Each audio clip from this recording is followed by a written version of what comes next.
ఆంధ్రప్రదేశ్ రాష్ట్ర ప్రభుత్వ ఉద్యోగులకి పెన్షనర్లకు కొత్త డిఏలపై కీలక సమాచారం.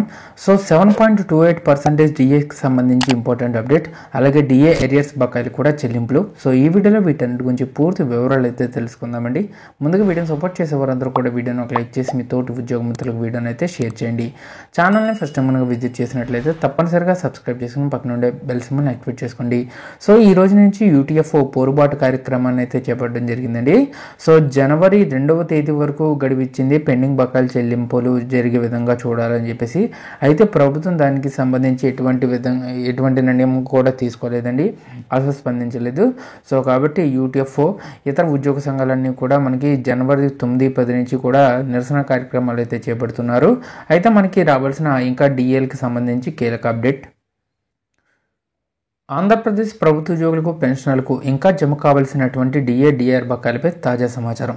సో ఏపీ ఉద్యోగ మరియు పెన్షనర్లకు జూలై నెల జీతంతో పాటుగా 2022 జనవరి డిఏను మంజూరు చేయడం జరిగిందండి.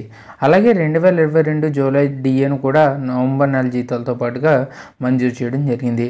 అయితే ఈ రెండు డిఏలకి సంబంధించి సుమారుగా మనకి 33 నెలల డిఏ ఏరియర్స్ అయితే పెండింగ్లో ఉన్నాయండి. 2022 జనవరి డిఏకి సంబంధించి 18 నెలల డిఏ బకాయిలు, 2022 జూలై డిఏ బకాయికి సంబంధించి సుమారుగా 15 నెలల డిఏ బకాయిలు పెండింగ్లో ఉన్నాయండి. సో ఇవన్నీ కూడా 33 నెలల డిఏ బకాయిలు గత సెప్టెంబర్ నెలలో చెల్లిస్తామని చెప్పడం జరిగింది. సో కానీ చెల్లించలేదు.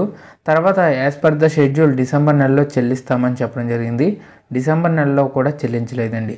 డిసెంబర్ నెల జీతాలు వచ్చేసాయి కూడా, అయితే దీనికి సంబంధించి జీతాలు చెల్లింపు కార్యక్రమం చేయలేదు. ఇంకా మనకు 2023 జనవరి జూలై డిఆర్లు అయితే రావాల్సి అయితే ఉందండి. వీటికి సంబంధించి ఇంకా ఎంత డిఆర్ రావాలో ఒకసారి తెలుసుకుందాం.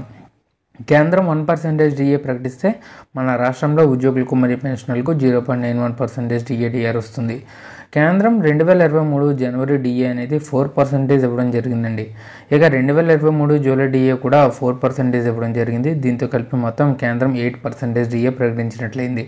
కాబట్టి మనకి ఇంకా మన వాటా కింద 0.91% చెప్పిన క్యాలిక్యులేట్ చేసినట్లయితే 7.28% డిఏ అయితే ఏపీ ఉద్యోగులకు పెండింగ్లో ఉందండి. సో ఇవన్నీ కూడా క్లియర్ చేయాలని చెప్పేసి అడుగుతున్నారు. సో దీంతో పాటుగా మనకి 2018 నుంచి 2022 వరకు గల డిఏ బకాయిలకి సంబంధించి అరియర్స్ కూడా జమ చేయాలండి. సో ఈ విధంగా ఈ బకాయిలన్నీ కూడా జమ చేయాలని ప్రభుత్వ ఉద్యోగులు భావన. సో ఇదండి వాళ్ళ ఎంప్లాయీస్ సంబంధించి వచ్చిన తాజా updates. For more updates subscribe to our channel. Thank you.